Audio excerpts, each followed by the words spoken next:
sports betting to our guests. We currently are under construction on a new concept called Sports and Social, and it'll be the home for sports betting that will provide the ultimate sports fan experience with bars, restaurant, and gaming venues within the space. On behalf of the entire team at Live Casino and Hotel, I want to thank Anne Arundel County Chamber for everything it does to support our businesses and help us navigate these uncertain times. We look forward to an ongoing effort and moving forward in 2021. With that, I'd like to turn this back over to Mark for a couple of quick comments on today's event. Mark. Great. Thank you, Rob, for your leadership and sharing those opening remarks. Again, the format for today is going to be conversational, and I think Rob hit the theme that we want to focus on is with our legislators at all levels, city, county, and state, particularly today, is keeping businesses in mind in our decision making. And I'll share some numbers in a little bit about the businesses that are out there and what they may need. Just real quick, from the Chamber's point of view in 2021, what we're doing is we've focused in on 4 specific types of programs. This is our first one for the year, and it's part of what we're calling the Leadership Luncheon Series. Virtual at this time, and maybe by the end of the year we'll be in person. And the idea is to bring elected leaders and folks together to talk about the economy and political issues. So in February, we're going to have our economic outlook, and so we're moving forward at that. And as mentioned, we're going to bring in the city of Annapolis and the county to have a specific focus on those levels of government. We also will be having a monthly Moving Forward webinar series, which is put on by our members and focuses on a topic that they can use to help their business grow during this challenging time. And we will also be having virtual monthly networking meetings to keep our members connected. And we're going to have 4 special events this year. Some of them will be outside. We are optimistically hoping having a golf outing in May. So fingers crossed. And then in the summer, we'll be having a real estate and economic development forum. In the fall, we hope to continue our tradition of having the Business Hall of Fame dinner, hopefully a dinner in person under whatever regulations might be acceptable, and our 2nd annual wreath decorating contest. We did that this year for the first year, and we were able to raise about $1,200 for the food bank through that. So we were real pleased to do that, and we're ready and roll to get going for 2021. And we'll do that today with our speakers that we're going to jump into and have them share their thoughts about what's going on in the General Assembly. Before we jump in an in-person event, I'd always like to introduce our other elected officials here in the room, and that becomes a little bit of a challenge. But as I understand, with us today, we have Councilperson Amanda Fielder from the County Council. Delegate Mike Malone is with us. Shanika Henson, also a delegate, and from the city of Annapolis, Stephen Rice, the Director of Economic Development, is with us. So thank you all for attending. So what I'd like to do is I'll make a brief introduction of each legislator and have them, if you could, just share, 5-7 minutes or so, your general thoughts of the upcoming session. And then what we'll do some follow-up questions, and then we'll open it up to general Q&A. So to get started, I'd like to introduce Senator Pam Bidel. She is a Democrat from the 32nd District. She has been in the General Assembly since 2007 and a member of the Senate since 2019. So with that, Senator Bidel. Thank you, Mark. And I just want to thank you for once again inviting me to participate in this annual legislative meeting. I appreciate the invitation. So I have some notes prepared, and so please forgive me if I look off a little bit, but I didn't want to miss anything, so I made some notes. So for those of you that don't know me, I represent District 32, which is the northwest area of Anne Arundel, including BWI Airport, NSA, Fort Meade, the National Business Park, Arundel Mills, Maryland Live, and Laurel Racetrack. And even though I no longer own the Bidel Insurance Agency, I still belong to about 4 business organizations and really try to stay in touch with my local businesses. I serve on a hospital board and a bank board, and my background in insurance make me a perfect fit for the finance committee that I serve on. And I also serve as a Senate appointment to the Chesapeake Bay Trust. I want to start by saying it's been a pleasure to chair the Anne Arundel County Senate delegation for the past 2 years. And the beginning of this session, I expect that we are going to elect Senator Sarah Elfreth, to take over as chairman, and I have every confidence she'll do a great job as chair. At this time, we do not have very much in the way of delegation legislation for the county. I have 3 bills with the subject of the liquor board, expanding the board to 5 members, 1 from each legislative district, creating legislation for the movie theater, so it's specific to movie theaters and not hobbling together different parts of the liquor law, and then creating a full-time chief inspector. Our current chief inspector is working more than 40 hours a week for about $10,000 a year, and COVID has added a great deal of responsibility to his position. And then Senator Sarah Elfreth and I are sponsoring a bill concerning allowing the county to audit the Conference and Visitors Bureau, which with recent Senate legislation, that audit had been discontinued. But my work this interim has been almost exclusively around the COVID crisis recovery work group that Senate President Bill Ferguson appointed me to. And I'm also the appointment to the Oversight Committee for Nursing Homes and Assisted Living.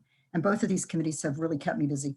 The COVID work group is working on a legislative agenda that includes business legislation, like freezing the unemployment rate so that businesses that have had employees file unemployment claims due to COVID will not be penalized with an increased rate. We're also looking at legislation to protect business from liability claims, and we're looking at workman's comp legislation.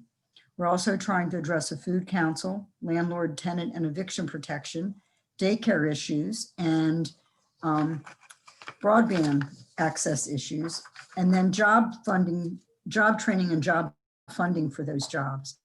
And then of course, telehealth has been a big issue that we'll be addressing in this session. I was pleased to be part of the virtual meeting with Senator Elfreth and the county executive and restaurants in our respective districts to issue for our local restaurants. Our testimony is going to be very different this year. We are going to be limited. It'll be virtual in committee. We'll have 4 people, 4 proponents, 3 from the sponsor, 1 chosen like a lottery. We'll have 2 opposition and 2 favorable with amendments. So instead of hours and hours of testimony, there will be 8 people testifying. However, as you know, you can still reach out to us with legislation, with written comments, and you can even record virtual comments for us and send them to our offices. So we'll still continue to stay in touch with our folks. As Mark and I talked about before the session actually started, the Senate will start out with Tuesday and Friday meetings on the floor instead of 5 days a week. And we'll meet 2 hours at a time.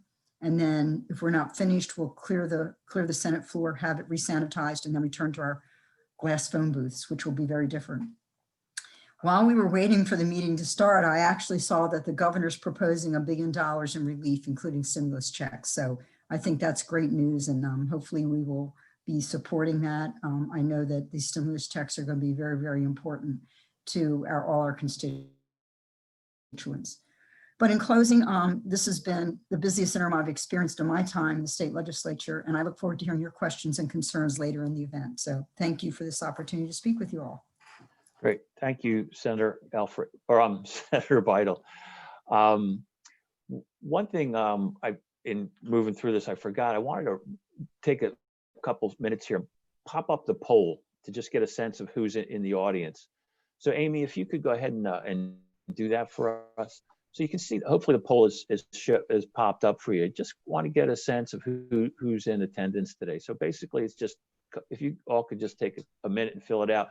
First one is, what industry do you work in? So we've set up about, I think, 10 categories. So if you could pick those, that would be great. The second question is company size. We want to give our elected leaders a sense of who's in attendance today. And then finally, kind of a consumer confidence question for you all is, how concerned are you about the 2021 economic recovery? Not concerned, somewhat concerned, or very concerned. So if you all can take a minute to do that, and we'll pop up the results, and then give us a little bit more of a baseline. Today, as you're doing that, I'll just add a couple of other comments. Today is the first day, I think, that banks are starting to be able to administer the new round of PPP loans. The PPP loans were very effective for many businesses. They were a little cumbersome at start because of new regulations, but I think they finally got out and they became very effective for a lot of businesses. However, a lot of businesses were not able to get access to them. So the next round, the current round, has made it a little easier for businesses to gain access to these funds. They've expanded the eligibility of the types of businesses and have also included certain types of nonprofit organizations. So that's a pretty important thing. So we've got a number of bankers on the line today, so hopefully they'll be busy processing some PPP loans. The other thing is there's been some specific targeting just for small businesses and some extra emphasis on restaurants. So they have access to a little bit more money that they could qualify for. And as you get into the details of these things, they are called forgiveness loans. So before the bulk of the money could become forgiven. So that is a key aspect of this. So Amy, how are we doing with the poll? We've got enough responses to take a look at?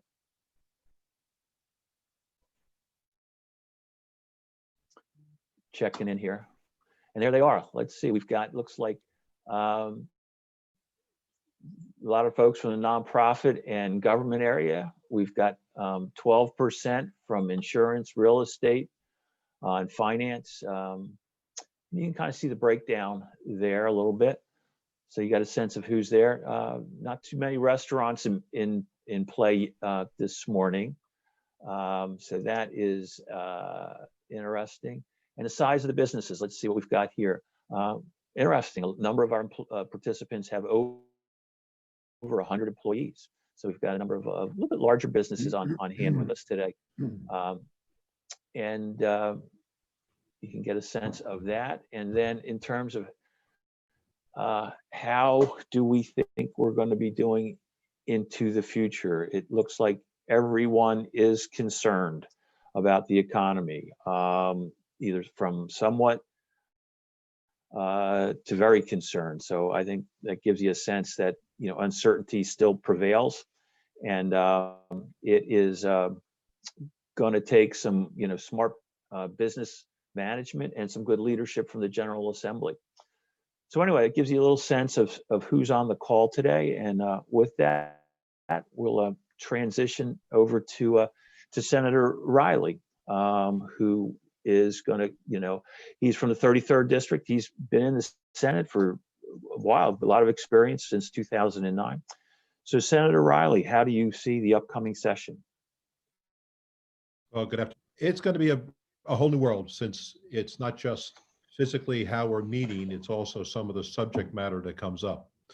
I'd like to start off like Senator Bidel did to describe my district. I actually am in central Anne Arundel County. I go from the Patuxent River in Crofton, across Severna Park in Arnold, and go all the way to the Bay Bridge. So I have the heart of the district. I served on the Finance Committee for many years with Senator Bidel, but this year I am being reassigned to Education, Health, and Environment. So it's a little bit different subject matter, one which is more akin to my work on the county council, but one which I'm very familiar with. I was on the EAG committee for 5 years when I first came to the Senate, and it was a voluntary assignment, no punishment, no, you're not trying to move me out or anything. It's a very important committee, and I asked for it. Of all the things that we're going to face is the fact that businesses and individuals are going to be sending less tax money to the state of Maryland. The recent estimates I heard was a possible $1 billion revenue shortfall. Now, this is a very traumatic thing, because about 87% of our expenses are structured, are scheduled, which means payroll, utilities, rent, all the things that businesses face, government faces. It leaves a very small margin for optional projects. Some of the things that may happen, well, so one of the things that has happened is the governor has put a hiring freeze in place. So those of you in the private industry trying to get into government, opportunities may be very, very limited. The other thing they're talking about is a possible furlough. 11 years ago, we were in the midst of an economic crisis. State employees and many of us legislators took furlough of income to help balance the state budget. So these are potential issues that are coming up. And if the governor's $1 billion just announced $1 billion aid package could shrink even more so the availability of optional money for new projects. And this leads directly into the vetoes that the governor did in April and May of this past year, where he vetoed 36 different pieces of legislation, many of which were vetoed because they had a big ticket price on them, such as the Kirwan Commission. So one of the big issues that will be before the General Assembly is whether or not we can afford this year to move forward with the Kirwan Commission, the educational enhancements. And right alongside that is a question of whether or not the General Assembly will override the veto on digital advertising tax. That's a very controversial tax because many of the mortar and brick stores want a level playing field, and they feel they're being very disadvantaged by the sales tax not being included on the digital advertising. Newspapers, they pay tax on all the advertising they get. Amazon and the other digital platforms, not so much. So that'll be an issue coming before the General Assembly in this next 90 days. Also, when Senator Bidel was talking about tenant and eviction protection, we also have to make sure we balance out the landlords. Now, we all know there are some mega institutions in Maryland. Southern Management is one that has a presence here in Crofton. But we have to remember an awful lot of our landlords are small businessmen who may own 1 or 2 or 3 rental properties. They've leveraged their assets and they're counting on that rental revenue to pay the mortgage. If the mortgage isn't paid, the houses may be foreclosed, adversely impacting not only the tenants would have to be forced to move, but the landlord. I have one fella here in Crofton with 2 rental properties. He's at the risk of losing his house and the 2 rental properties and going into foreclosure. We have to remember not every landlord is a big mega corporation. Many of them are small property owners, individuals. And on follow up on Senator Bidel's comments about the committee meetings, if I have 4 people who may testify in favor of a bill, and one of them will be a random selected person, I've got 3 opportunities for people to come and support or oppose a bill in the Senate. In the House, they'll talk about their numbers in a minute, which means if you are a strong proponent, you must know your legislators, you must know the bill you're looking for, and try to become one of those 3 or 4, pro or con advocates for the bill. Very different from years past. And the last thing is sports betting, again, has been approved. We're going to move forward with it and look forward to an active debate on that. Plus, I got to figure out how to make a bet. I'm sorry. I look at those sheets and I don't know what they're doing. Those are my comments for this afternoon, Mark. Great. Thank you, Senator Riley. And hopefully, perhaps we can all bet on the Ravens moving forward, see how that works out. Now we're going to kind of move over to the other side of the General Assembly and look at the House of Delegates. Senator Bidel talked a little bit about the delegation committee, and each county has a delegation committee, and they have someone who heads it up for each side of the General Assembly. And this year, the chairperson of the House Delegation Committee is going to be Sandy Bartlett. So Sandy has been in the General Assembly since 2019, and now we're going to ask her to share some of her thoughts for the upcoming session. And congratulations as in your new leadership role, Delegate Bartlett. Thank you, Mark. Thanks for having me today. And thank you to Rob Norton and to Steve Brown for your leadership with the Anne Arundel County Chamber of Commerce. I wanted to, on the House side, we're going to be a little bit different with respect to our committee witnesses. We will be allowed up to 50 witnesses. I am happy to say that some of my bills, or most of my bills, I will have nowhere near 50 witnesses. And that's great because you have to, you want to coordinate them. My most impactful bill that I have for 2021 session, in my mind, is a Juvenile Interrogation Protection Act.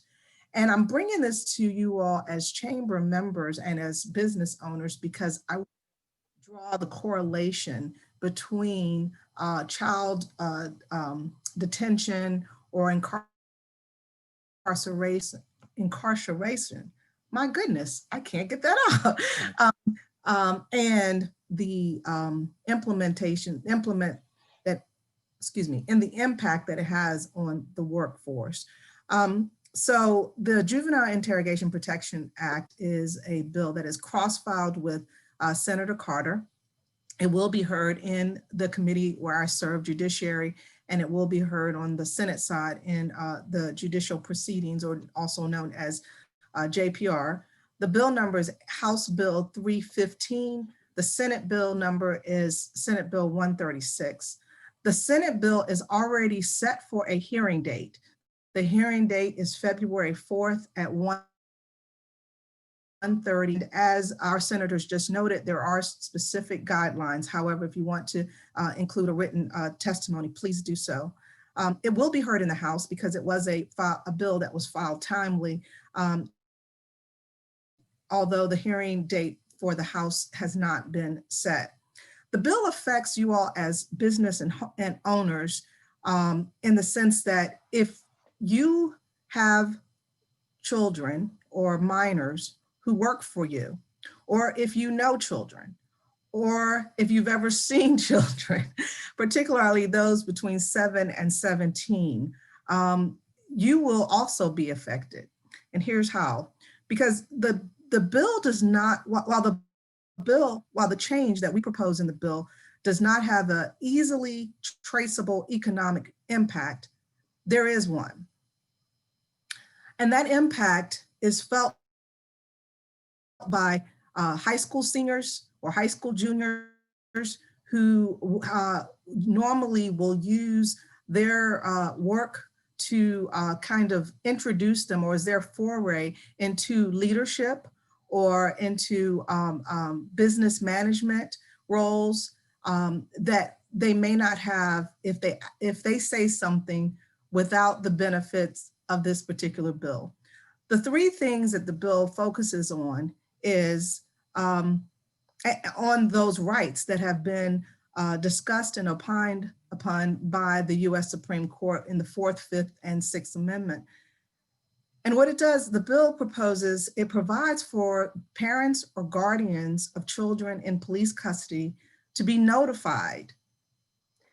It also provides for a right to counsel, which already exists, and that counsel is allowed to be present when the child is in custody.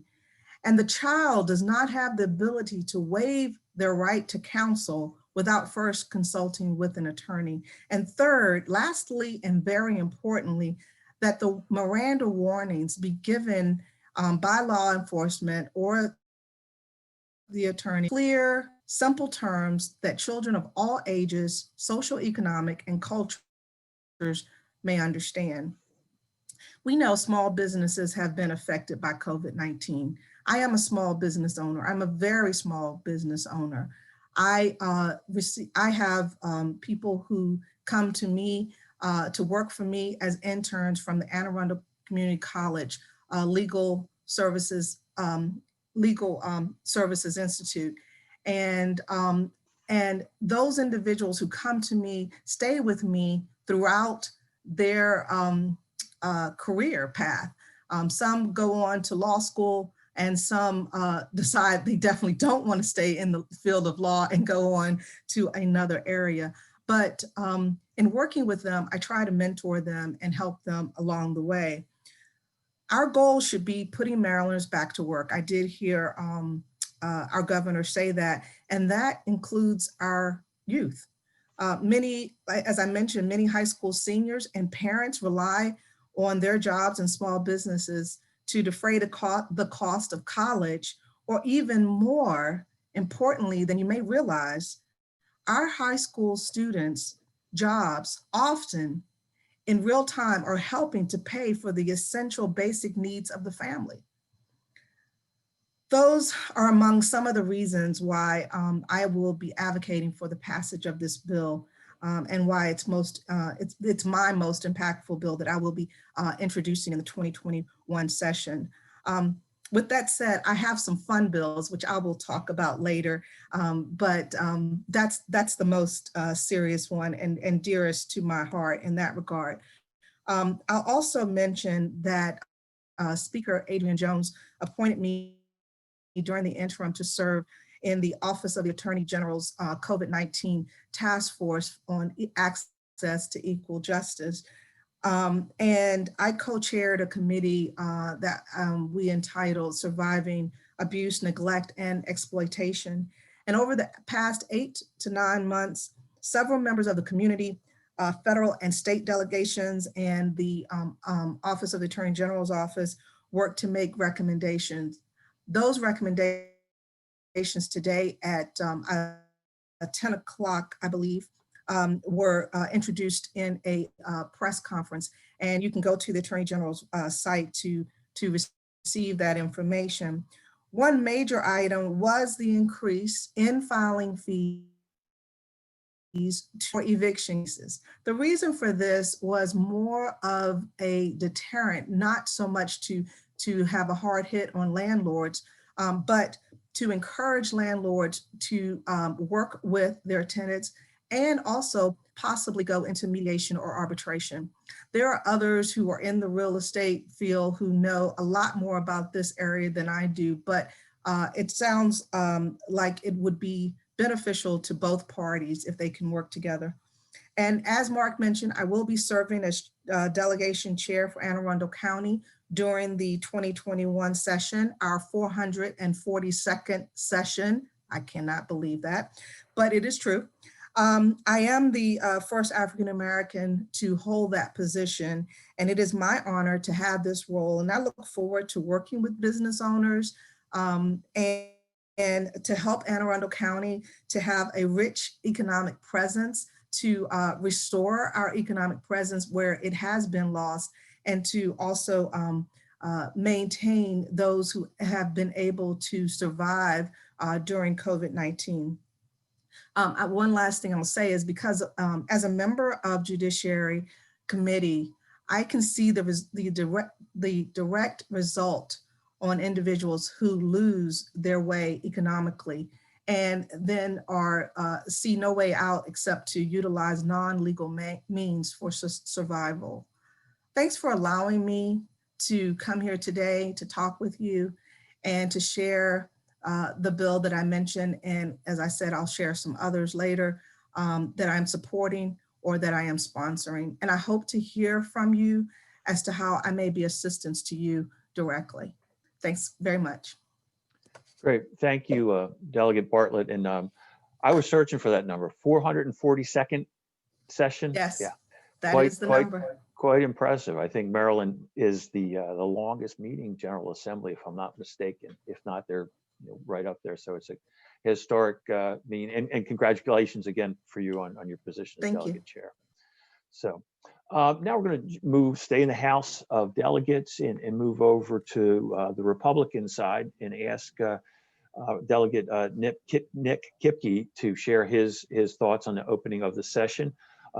Nick represents District 31B, and he's been in that position since 2015, and he serves as the minority leader for the House of Delegates. So Delegate Kipke, we'd love to hear your comments. Thanks, Mark.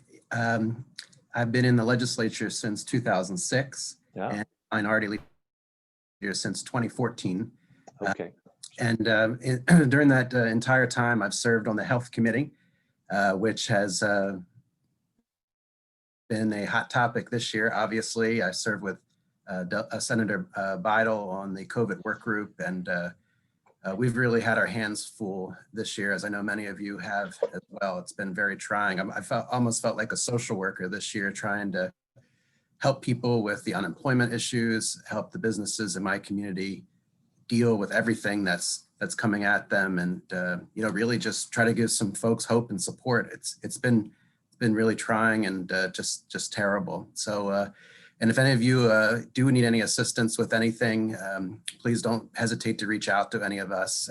There's so many things that we're able to move along for folks that are in trying situations. So definitely see us as a resource. As a Republican leader in Maryland, I want to take this opportunity to share with you just how sad and depressed I am about what happened last week in Washington, D.C.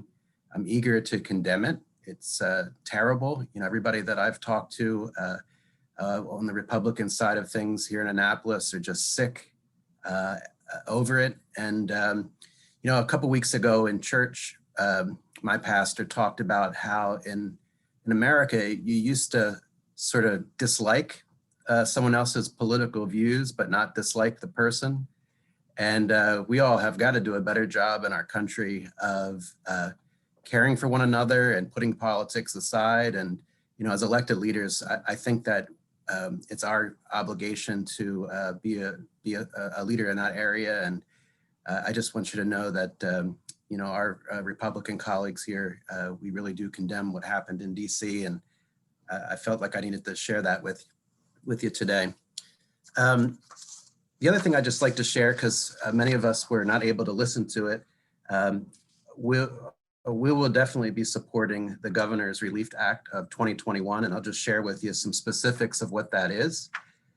There's direct stimulus payments for low and moderate income Marylanders. This works out to be about $267 million for 400,000 Marylanders. The governor's legislation will forgive taxes on any unemployment that was received last year. So if you received unemployment, the bill will forgive $180 million is the estimate of state and local income taxes on unemployment benefits. And for the small businesses in the room, air quotes, there's a sales tax credit for small businesses, which is about $300 million. And it's direct support for small businesses with a sales tax credit of up to $3,000 per month for 4 months, totaling $12,000. It's estimated that this help will support about 55,000 Maryland small businesses.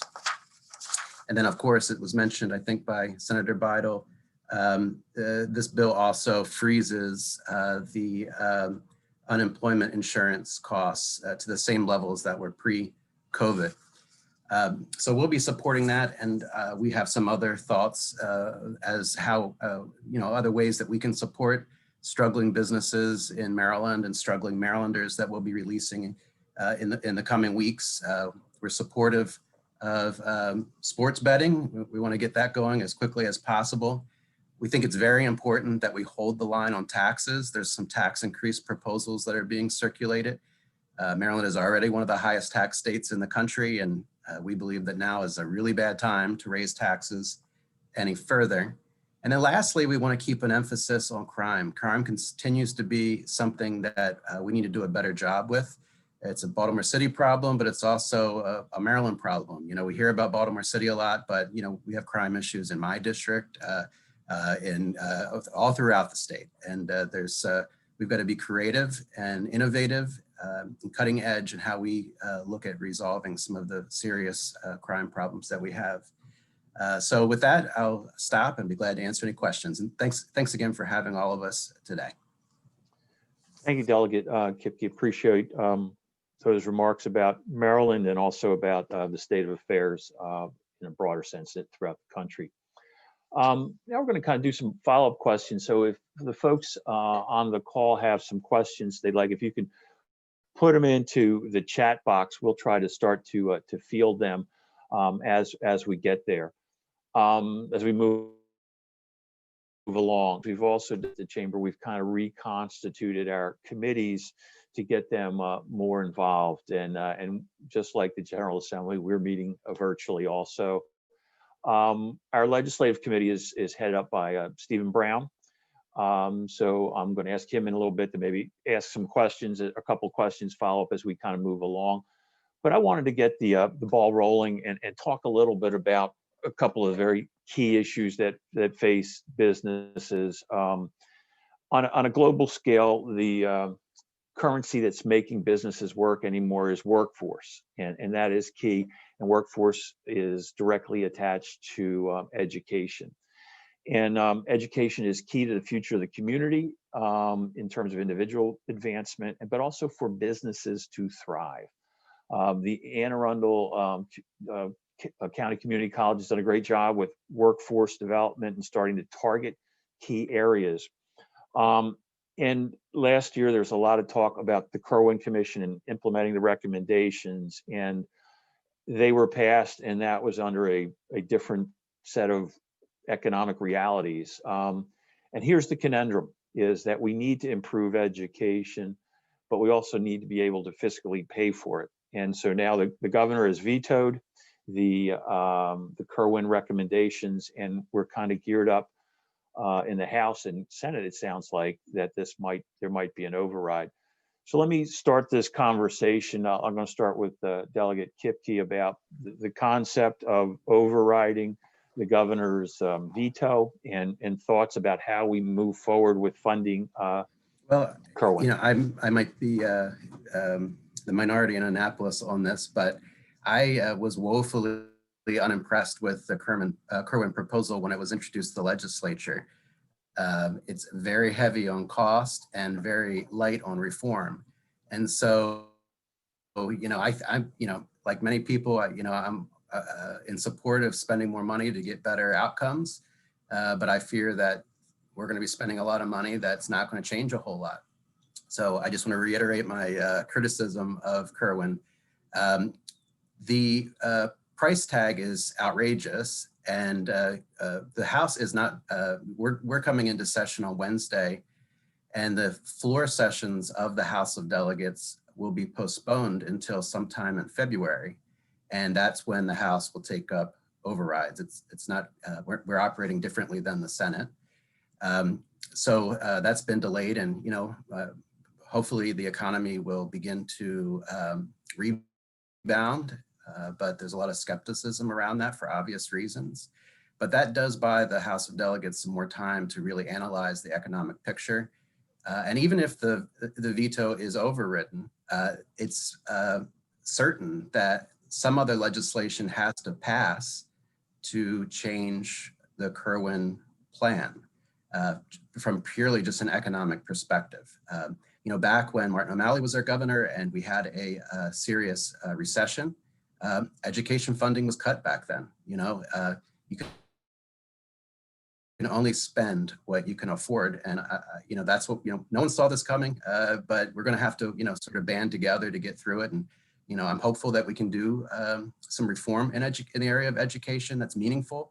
And we'll have some bills to do that this session.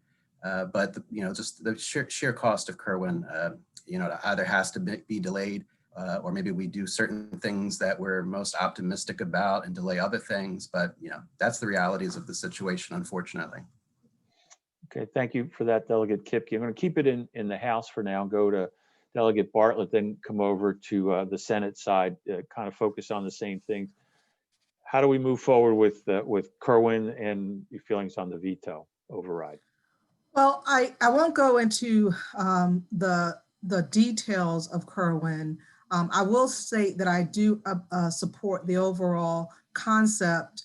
And I say I won't go into the details just simply because there have been some, as Nick mentioned, there have been some requests, even locally with our Board of Education, that have been put forward.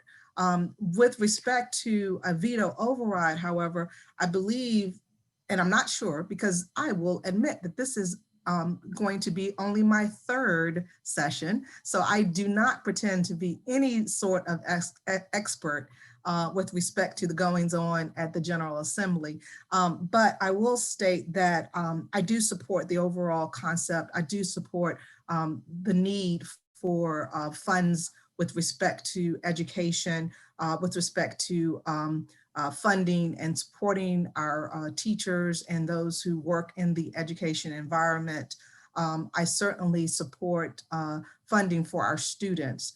And quite frankly, I would like for us to learn from the advances we have made despite COVID-19 being a horrific pandemic, but we've made several advances in our virtual teaching models. And I'd like those to be made available, especially when students are out for healthcare reasons or suspension.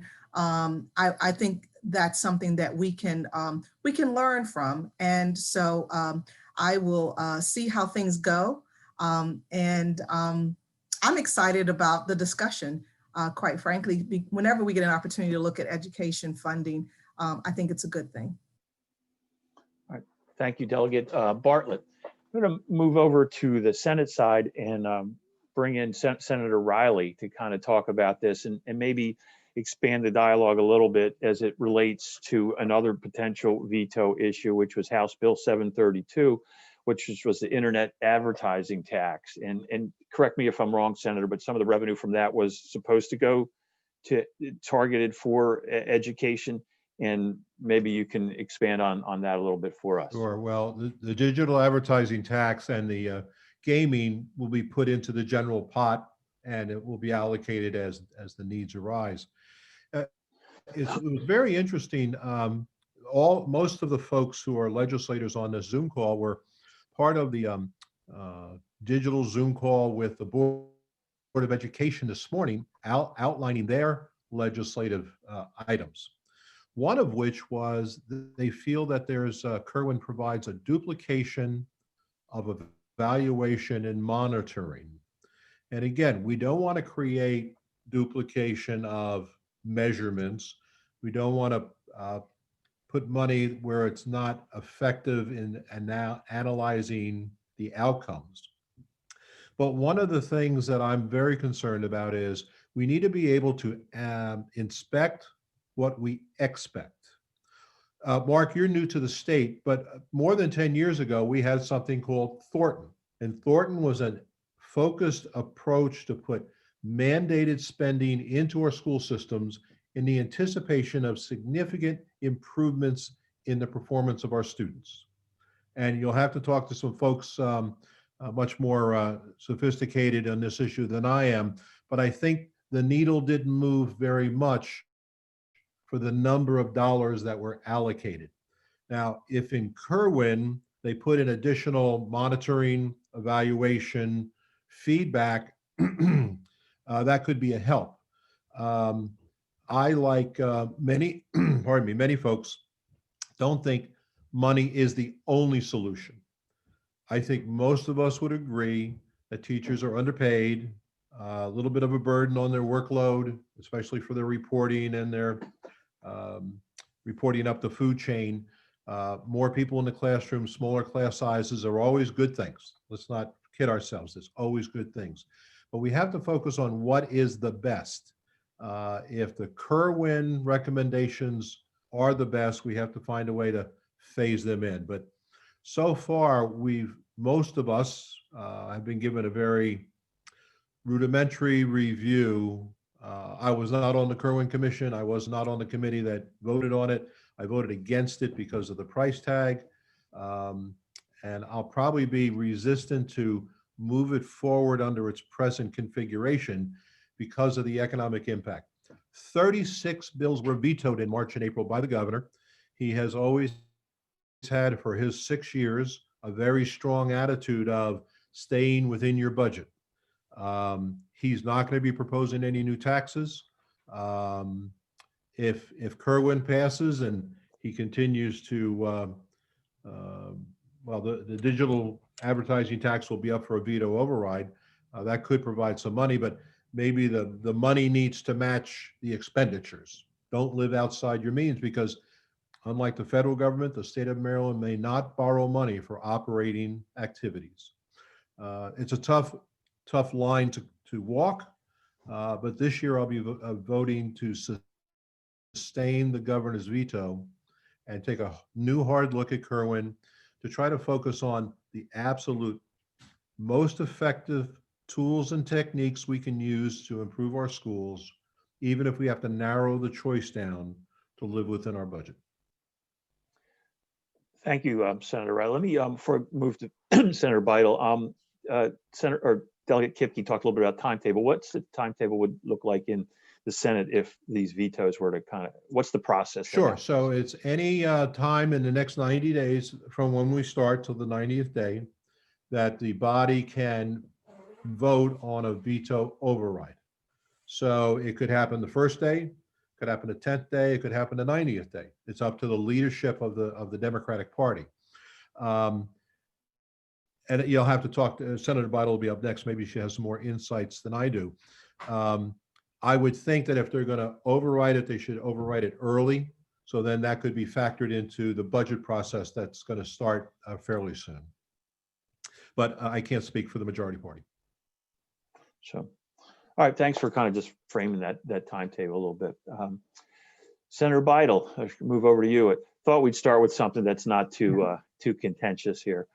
But this is going to be obviously a big debate, and businesses support education, but also very concerned about cost and future tax increases and the whole issue now with the pandemic. So I guess we're kind of focusing in on the future of Kerwin, and the potential override of the veto. So potentially, if you could share some of your thoughts about that.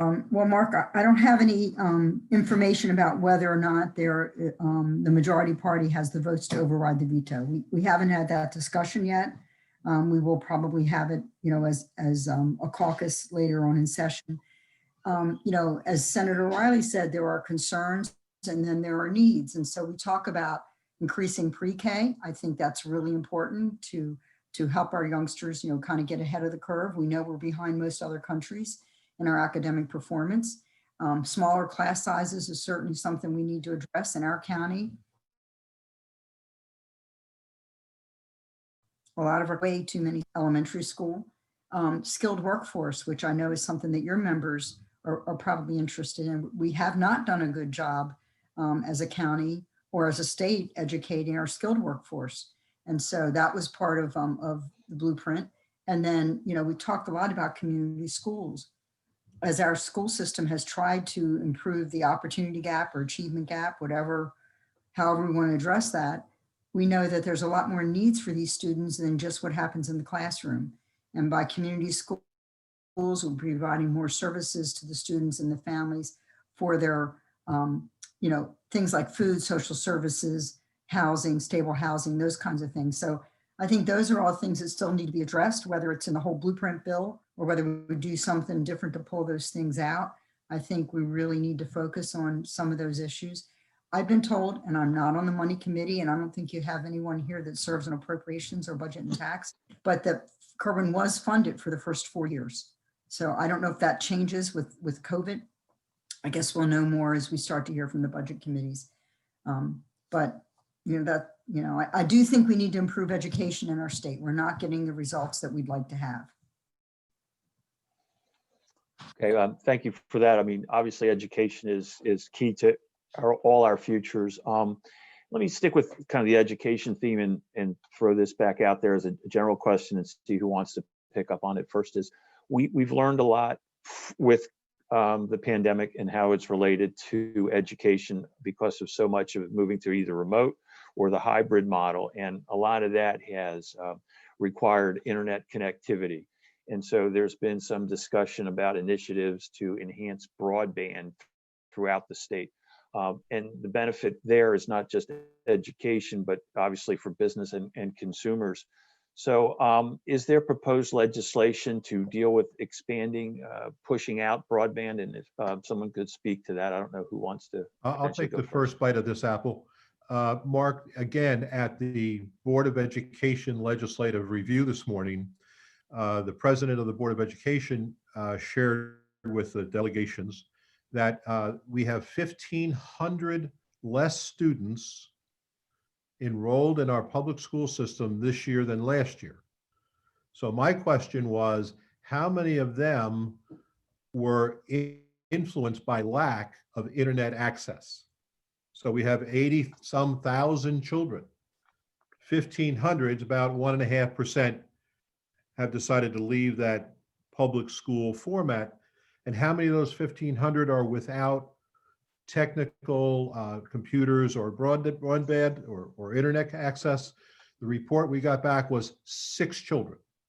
So although it's a huge problem, especially in southern Anne Arundel County, and it's important for those 6 children and their families, I think generally we have a base, but we don't have the broadband, we don't have the high speed, we don't have the 5G all over the county, and that's a problem.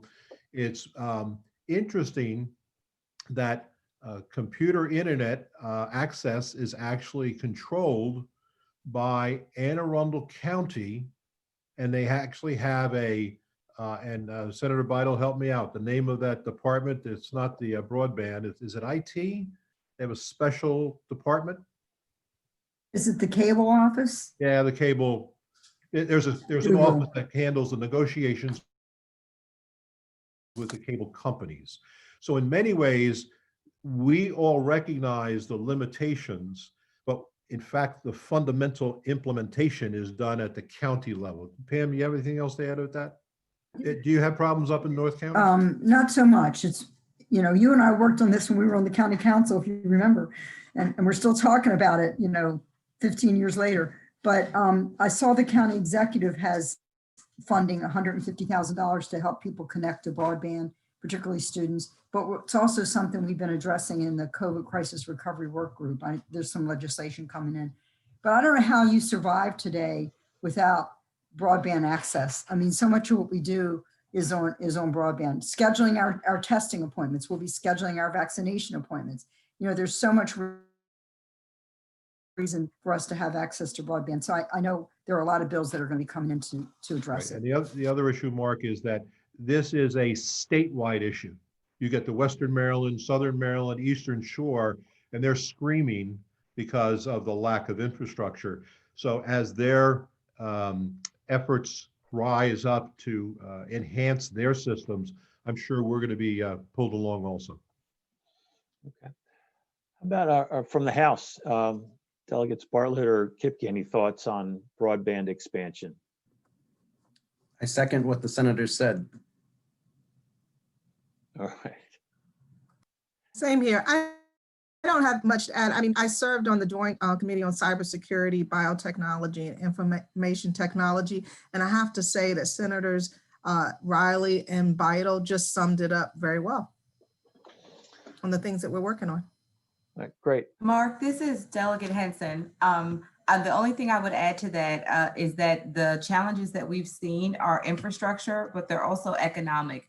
There are a number of areas in the county where the infrastructure exists, but the access challenge is being able to meet the monthly obligation of a recurring bill that comes along with being able to connect to the internet. So we are trying to tackle that. Thank you, Delegate Henson. Yeah, key issue is making it available and obviously, being able to afford and pay for it. I'm going to ask one more question, and I'm going to ask Stephen Brown to kind of jump in for a follow-up question or some new questions, and then we're going to go to the group. We've talked a lot about the economic recovery post-COVID here, and we've talked about some of the initiatives that you all are already working on, and we're going to learn more about what the governor's proposed here. What are some other specific things that are out there? And Senator Riley touched on something that's very interesting. I call it this domino effect, that the businesses aren't able to pay their rent, or the tenants can't pay their rent for their residents, and then it goes to the landlord. There's so often the big companies that are out there, but then we have the smaller landlords, both commercial and residential. that are now don't have their revenues.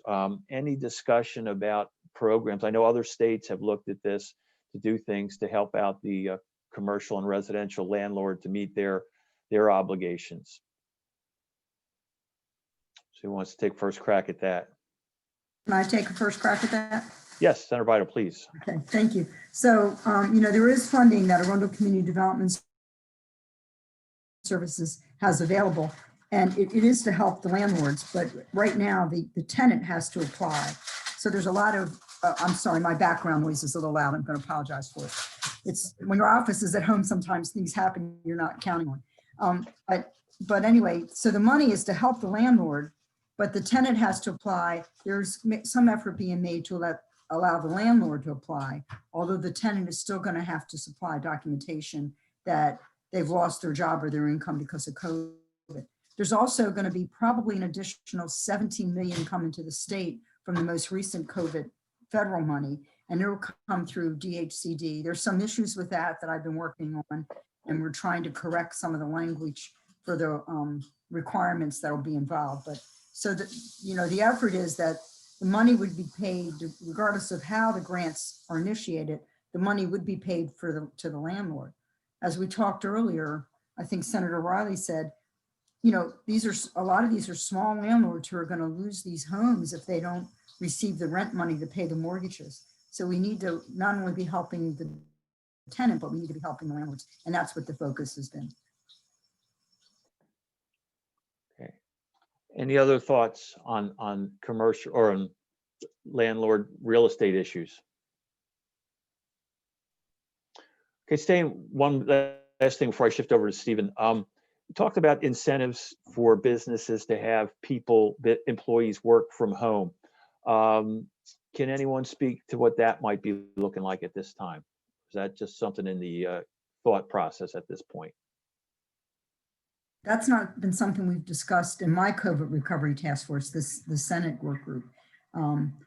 So, there's been a lot of conversation about helping with broadband and telemedicine, but not particularly incentives to work from home. The unintended consequences of that is what happens in the real estate market and office rentals. So it's kind of a, give and take how that is going to work out, but I don't know of any conversations about it. And Senator Bidel, I think, is absolutely on target. Think of all the miles that have not been driven, so our roads aren't deteriorating so quickly. Our environment, both air and water, is improving a little bit. People are spending more time at home, which, again, is that good news, bad news. Good news is more time with the family, less time on the road. Also, more time at work if the employer and the employee are working well together. Less hours having to commute might mean more hours doing their work. On the other side of that, not everybody is a wonderful work-at-home employee. Some of us need a lot of interaction with others in order to be effective. So it's a very difficult discussion. There's pros and cons on both sides. I am of the impression that telework, telehealth, teleeducation will become a standard part of our vocabulary ongoing into the future. Okay. Any other thoughts on that? All right, let me ask Stephen Brown. Stephen, you want something to throw into the conversation here? Yeah, sure. So once again, thank you to all our elected officials for coming to this. It's one of the really most important things we can do as a chamber is connect businesses and get you sort of a direct line to your constituents. And it's really helpful to hear what your thoughts are heading into this unprecedented session. So, just sort of talking through some of these items, I guess a specific thing would be, I think I heard somebody mention workers' compensation. I was wondering if anybody has heard any legislation affecting what would be called, I guess, contracting COVID in the workplace as a presumption, as opposed to something the worker would essentially have to prove the connection on. So can anybody speak to that? And Steve, that's going to be handled by Senator Bidel, but don't forget, it's also customers thinking they got the virus from a business not just employees. It could also be customers. Oh, yeah. Senator Vidal, you've mentioned that earlier in your comments. I did, thank you. I know there's a bill coming in with presumption. I haven't seen the bill yet, but you know, for a lot of employees, documentation that they were exposed at work, I think it will end up to be a presumption. But Stephen, all I can tell you is I watch for the legislation, and I think it'll be introduced early. Fair enough. Well, thank you for that. I saw in the comments that somebody had mentioned the environment, and Senator Riley had mentioned the positive effects that we get from work from home, at least on a small level. But you know, this is an important part. We get distracted by the scary things that are in front of us right now with political unrest and COVID and the issues that we're dealing with from the economic perspective. But you know, it really is important that we keep an eye on environment. Is any of you speakers today have a priority bill or a priority environmental issue that you'd like to touch on? I can just touch on it from a personal standpoint.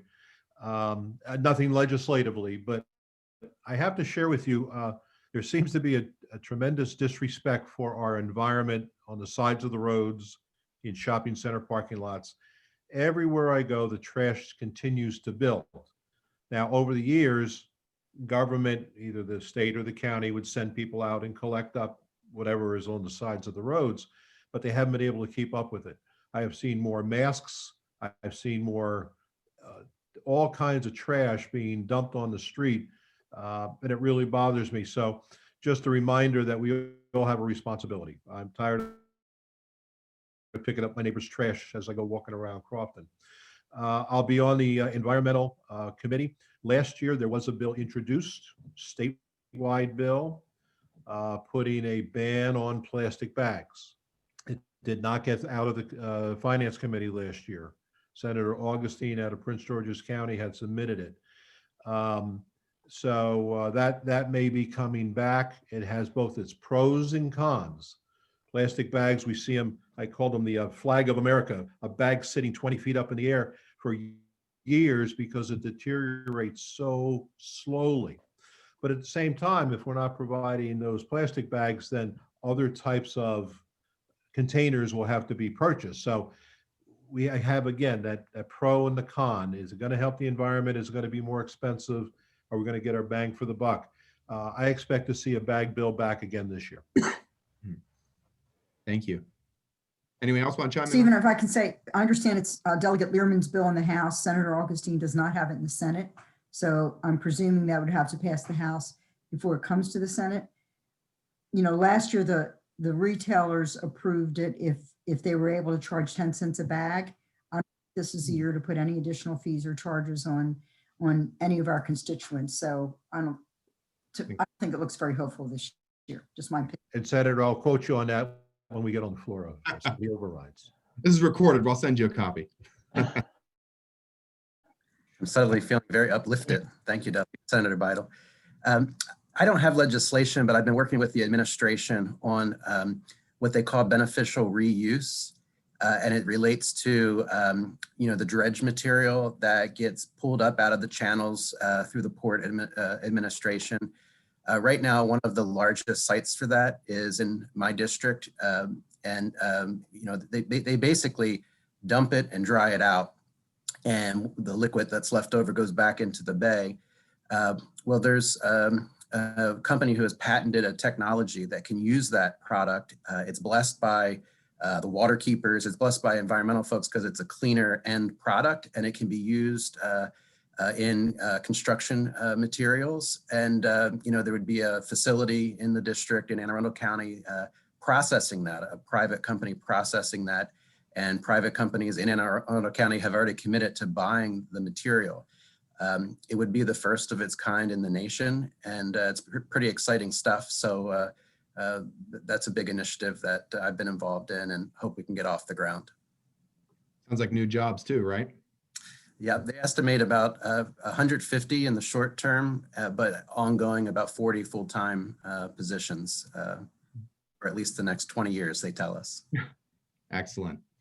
Well, I just wanted to, Stephen, if I may, I just wanted to add that while I don't have any specific bills relating to the environment this session, I do serve on the Transit Caucus along with Senator Bidel.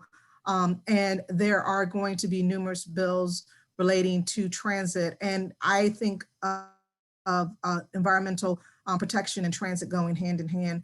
One thing that I want to make sure that we do is fund or pay attention to the funding needs of our commuter buses that go into DC and you know, folks ride from Maryland into DC when they are able to work in person.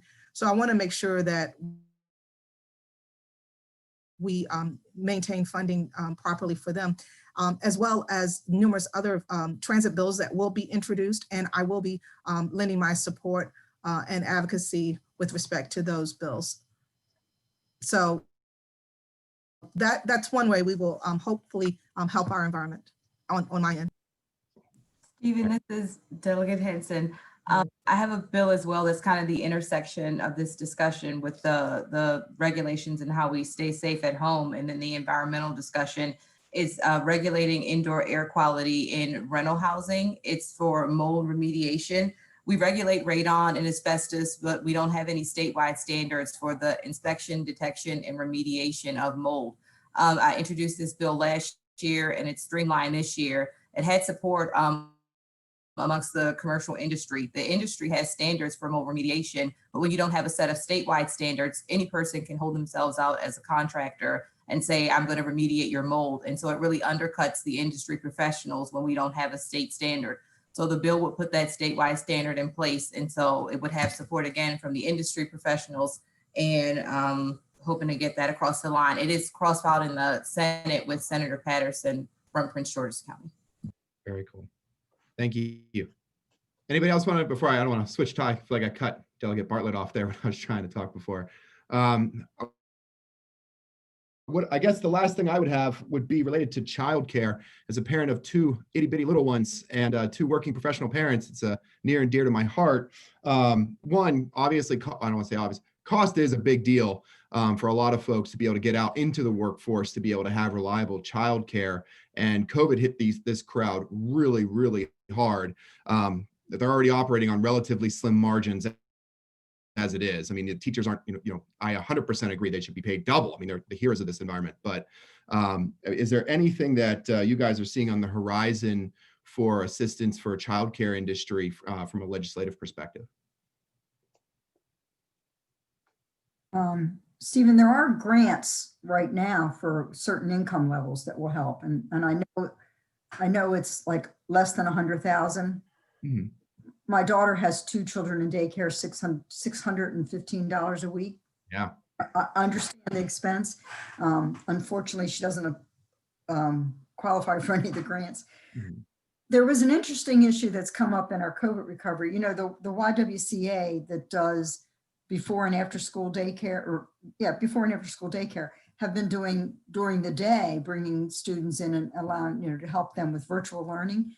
And now the Department of Education is saying they have to be licensed daycare providers to do that. Mm. So there is some negotiation going on with the State Board of Education because, they've been providing daycare up until now anyway. And some parents need help, and kids need help with virtual learning. So I know that's one thing that we've worked on. Probably doesn't apply to your little ones, but at least to school-age kids.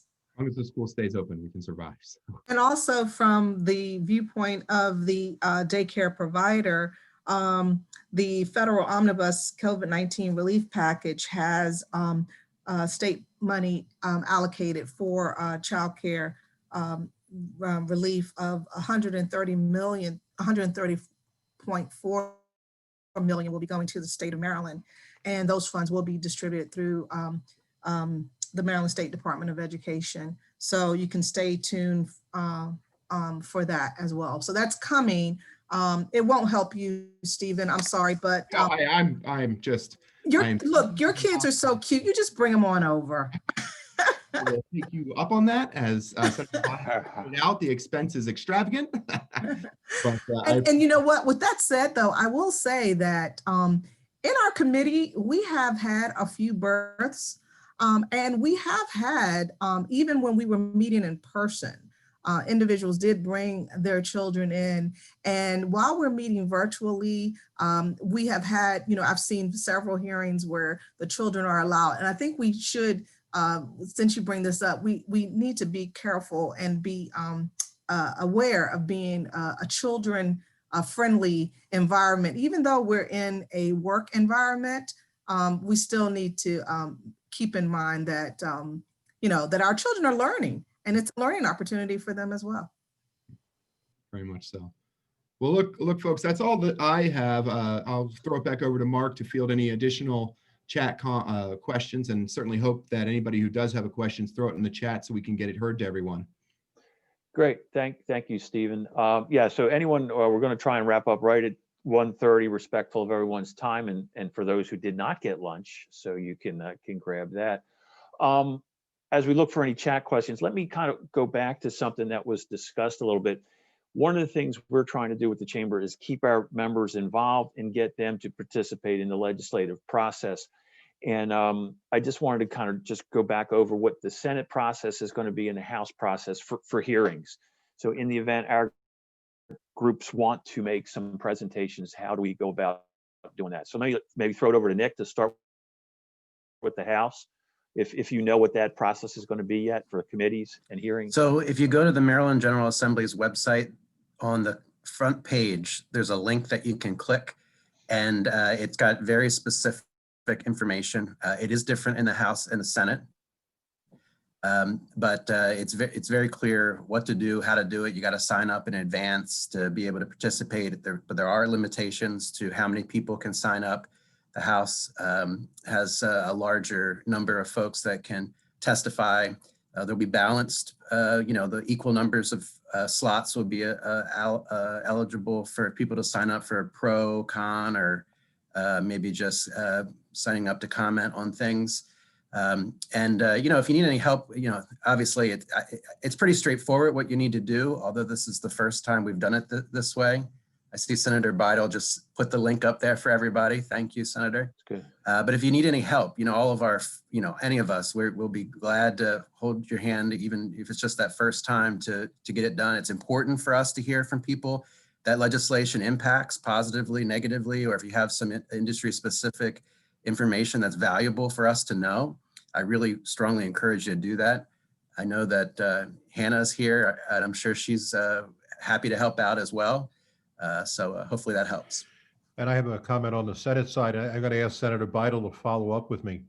So we know that on the Senate side, there'll be 4 positions favorable, 4 positions opposed.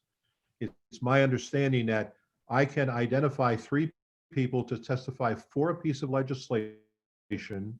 I submit their names to the chairman, and they have to actually establish some type of credentials on the website. Is that what, Nick, is that what the website, Maryland General Assembly website does?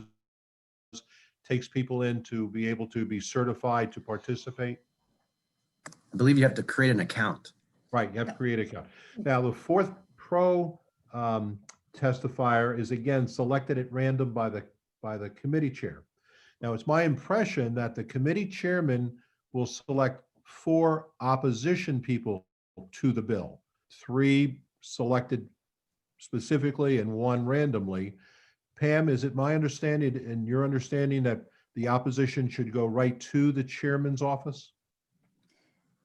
Senator, I don't really know the details, but my understanding is 2 in opposition and 2 favorable with amendments. So I'm sure you'll go into each committee's website and be able to sign in, and that's what the link is that I put up. So, but the issue in the Senate is very limited. Your best bet is to start with the legislator who's sponsoring the bill. Even people who are going to oppose my bills, if they call my office, we will treat them very fairly. A lot of this information, a lot of process on how to do different things. So you should start with your legislator. Yes. And it's a good thing to get to know your legislators. I've always been an advocate for relationships. If you've got a problem with a bill, find a way to connect with your legislator so that you can have an understanding of what the bill's trying to accomplish and a reasonable response on why you might not hold the same views. Pam, anything else about the Senate process? No, a very good comment, Senator Raleigh. And, I think the answer for us is to, we want to hear from you. We want to hear pros and cons. We learn every day. We learn about issues. We learn things about issues that we didn't know before a bill. So communication with us, I think, is the main.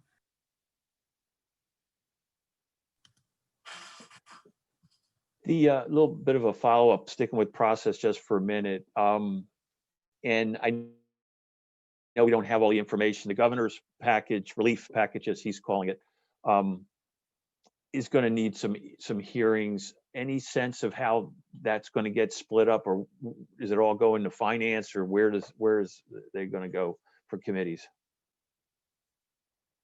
It will go to budget and tax.